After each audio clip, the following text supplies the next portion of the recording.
This past year, I've started to really get into mecha content. This is primarily thanks to Xenogears and the Xenoblade games getting me really into the genre again after a brief stint with me trying to get into it a few years back thanks to Gurren Lagann and Evangelion.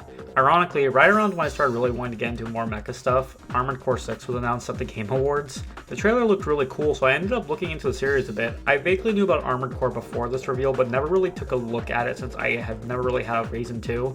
The game is a late PlayStation 1 game made by From Software that focuses on mecha combat in a post-apocalyptic setting. The series would later go on to have 13 sequels, not including 6, which is coming out later this month, and honestly that's kind of insane to me. Like, the series is a lot larger than I expected from just having the 6th one in a franchise announced. Seeing this made me intensely curious about the franchise, so I went on eBay, spent way too much money back in December on some games, and ended up here making this video. But that does still leave the question, how is the original Armored Core as a game? Well, that's exactly what I'm here to find out. I'm extremely excited to play this since it seems like something that would be directly up my alley from everything I've seen. So, let's get to it. As always, there will be spoilers, so if you want to go into this game blind, I would recommend going and playing it real quick, or just skipping to the gameplay section of the video. I'll have it timestamped in the description down below. But otherwise, feel free to settle in and get comfy. As always, I'm Jay, and today let's talk about Armored Core.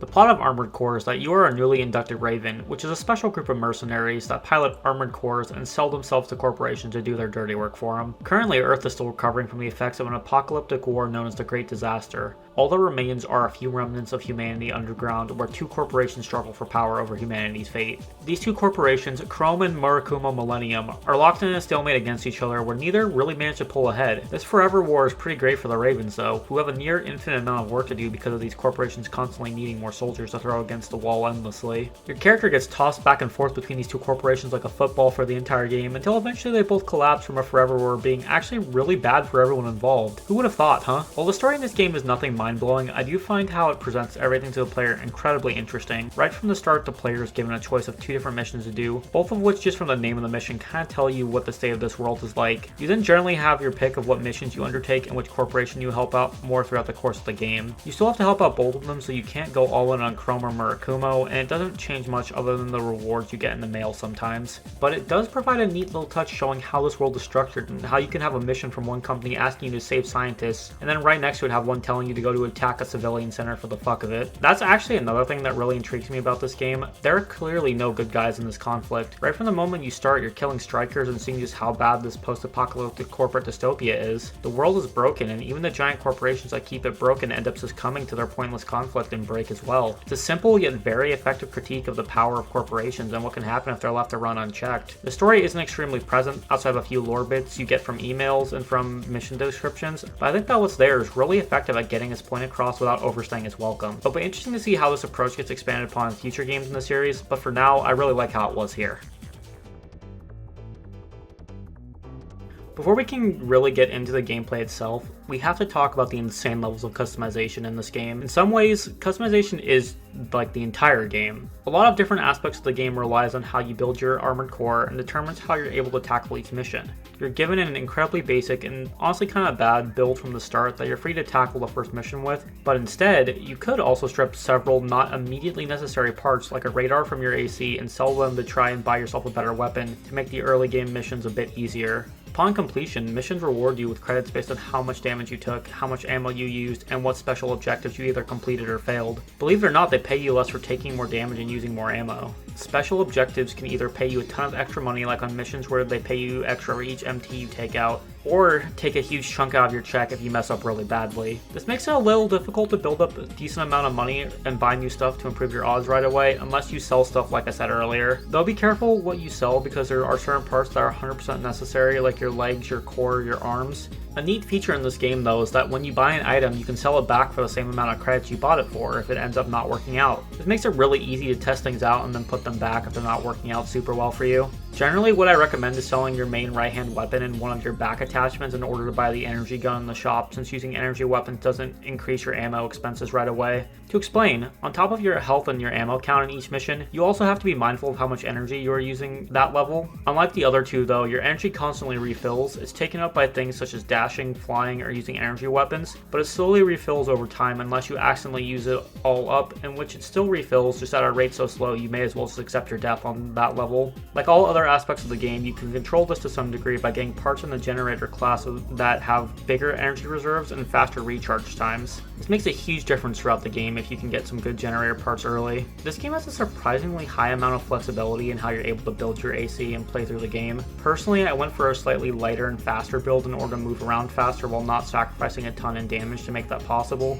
A big element to building your core is the game's weight system. Each part has a weight, and the type of legs and core you have changes how much weight your core can carry. The heavier the legs you have, the more you can carry, but the slower you move. I tried to find a good balance because I hate moving slowly in most games, but I also wanted heavy firepower in my build. Despite that, I did end up having to cut the back weapon attachments for my AC in order to carry the weapons I wanted to use. One of those being the LS Moonlight, which is just the Moonlight Greatsword from Kingsfield in the Souls games. Yeah, this is apparently in every Armored Core game, and that honestly kind of rocks. I've made my goal when playing through all of these to just use it the entire way through, even though it's extremely heavy and limits my options in other categories a bit. It helps that it's one of the best weapons in the game though, so it's not super awful. It being really good doesn't particularly help with how the game actually controls though. I'll admit, I've been putting off talking about this directly for most of this section, but I figured I might as well get it out of the way now, and that's the fact that this game controls like complete ass. There's not really a better way to word it, it just controls terribly. The game has tank controls, which aren't inherently a bad thing. I mean, I'm a Biohazard fan after all. It's just that it does not mesh well with the style of gameplay that the rest of the game is going for. In a game with a lot of fast enemies that you constantly have to try to adjust where you're looking and standing to fight them, having controls that make you turn and move the way they do kind of feels really bad. This is partially due to when it came out, however. This game was released on the PSX before the controllers had analog sticks, and so they didn't really have a way to do camera aiming like we do in most action games today with the second stick. This explains the awful tank controls and does explain the god-awful vertical camera controls, which is just pressing either left trigger or right trigger to look up or down. I don't think trying to explain how bad these controls can be can really do them justice, but man was it a trip trying to play this game for the first time. I did eventually get used to it, but man, it made those first few levels adjusting to the controls and gameplay loop kind of difficult. It was funny though. The game just threw me into the tutorial, and then the tutorial just straight up did not have any explanations for anything, so I had to figure out how to pause and go grab the manual out of the case. It was kind of surprising and honestly really nostalgic for me since it was been such a long time since I actually had to look at a manual like that. It was neat, but also just really caught me off guard since I'm not used to games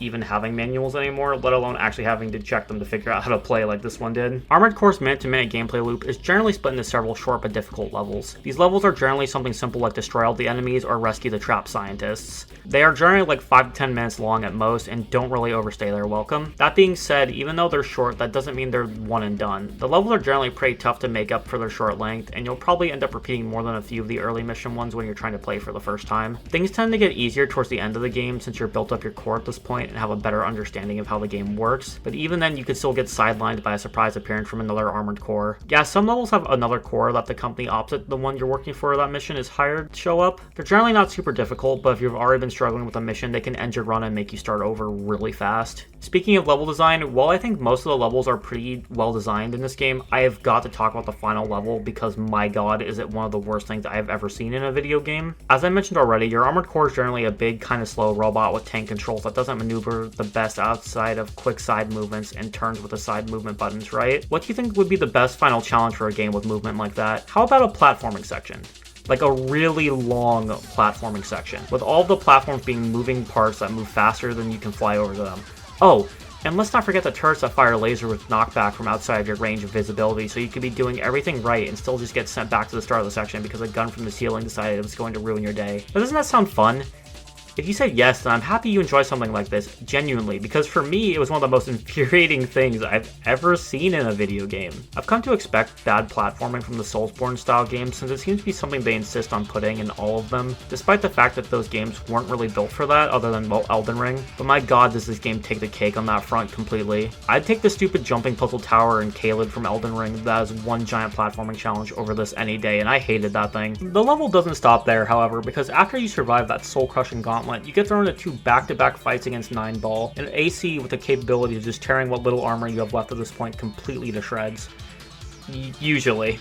I found this out by sheer accident going through the level, but you can just entirely skip both 9-ball fights. Yeah, you can just fly right by without getting hit if you're lucky and just gun your engines. I felt a little bad doing this since I was playing the game at the same time as a friend, and they suffered through the entire level, including both fights, continuously until they got it, whereas I beat the level first try by accidentally skipping the final boss fights. It's really funny that this is possible, but also, why can you just skip these fights? I'm glad you can, because god did I not want to do those platforming sections again, but it's an interesting design decision for them to just let you pass by without having to worry about the fight if you know what you're doing. While endings are not the end-all be-all to any piece of media, they do have the power to change people's perceptions of something a decent amount, since it's what the people interacting with the media will ultimately walk away from. I think that while the overall gameplay loop of Armored Core was solid and it was a game I really enjoyed, man did this ending drag it down a lot. There's other flaws in the game, sure, and I'll talk about those more in depth in a minute, but man, this ending stands out as far and away the worst part of the game. Every other flaw just feels amplified by the design decisions on display here. Thankfully though, the rest of the game was really good, and while the final level was just really bad, I think overall the game was strong enough to keep it from completely tanking my opinion on it.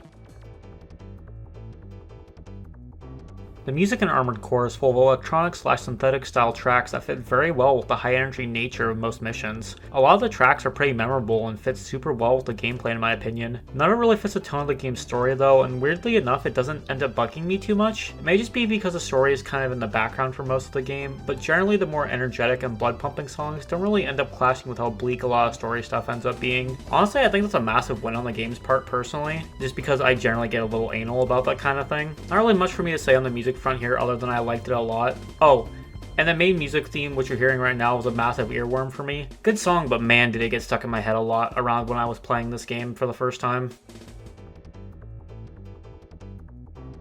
I think something that I want to make clear about this game is that despite how much I complained about it during the gameplay section, I don't hate it.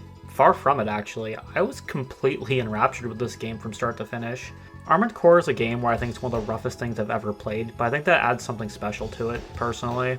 There are games out there that are the most polished, tested games and are completely filled with stuff that has worked and has been proven to feel good in games. Well, games like that can be really well done. Sometimes you just need something that feels experimental. With Armored Core, you can really tell they were just doing whatever they thought might work and just testing the waters a bit in a way that, while is really jank, is still really fascinating to watch take form. This feeling carries over into the missions of the game, where from the start they're difficult and you're not really equipped to deal with them well at all, either because of the controls or the fact that your starting parts kinda suck. The devs knew this and did include ways to try to bandage it a bit while keeping the gameplay loop they set up intact by making so that right from the start you can sell your parts to try to use the money they give you to get something new to try. And if that doesn't work, you can just buy back your old parts for the exact same price as well. It's rough, but in a way where it still is trying to be intuitive in its own way. It's not the most well-managed system, and even with this, you do basically have to save scum constantly to not dip into the negatives, but it still gives you free reign to experiment a lot within the confines of just a quick reload and looking at the shop. You know, it's funny, if I had tried playing this game 3 years ago, I would have hated it. For a long time, I had this whole kind of dumb mindset of, if games don't control in a way that is insanely smooth and polished, then they're not good. The mindset was broken when I played Shadow of the Colossus and realized how great it was. I'm really glad I grew up a bit in that regard, because I've been able to appreciate a lot of games I wouldn't have otherwise, like Armored Core. Even if this game's controls aren't good by any modern standard, it's still extremely fun to play in my opinion. Once you get used to the controls, it kind of becomes muscle memory and you don't even really notice unless you flub something really hard. I think even at their worst, the game's controls were never impossible, just another challenge to overcome. And while that may be a weird way to describe a game's basic controls of all things, I think it's an appropriate way to describe certain games. This may be really difficult to get a grip on at first, but once you understand them, you can basically bend the system to your will. It takes a lot of patience to get to that level, but that's okay since learning and getting better is part of the game after all. I think with how punishing the game can be early on regarding the credits, punishment for a loss, the toughness of the level design, and the general feel of the controls, I can completely get a lot of people bouncing off this game due to how jank and frankly kind of brutal a lot of these things are when combined together. But I think at the core of it all, there is something special here. There's a game that despite all of its faults ends up being really fun and rewarding in a way that not a lot of other games have been able to. I may have hated every second of the insane platforming section in the final level, but the sense of relief and accomplishment I got for actually making it past it is all worth it in my opinion.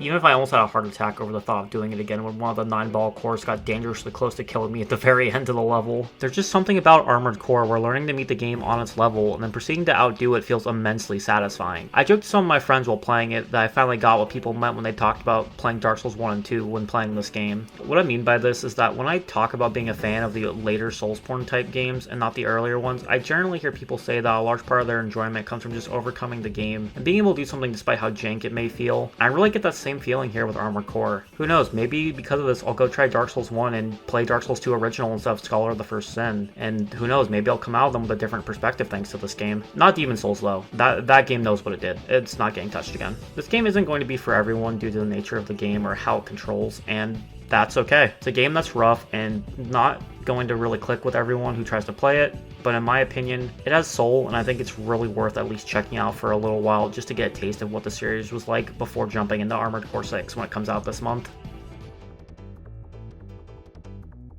When it comes to how I'd compare the game against everything else I've played so far, I think Armored Core belongs in B tier. A little ahead of Parasite Eve, I think. It's funny, I feel weird putting it here after how much I just talked about liking this game a lot despite its issues. But liking it a lot regardless of problems doesn't really remove those problems, and there are still some pretty frustrating things here that keep the game from being outright great in my opinion. So I kinda want to put it higher, but I'm going to leave it here for now.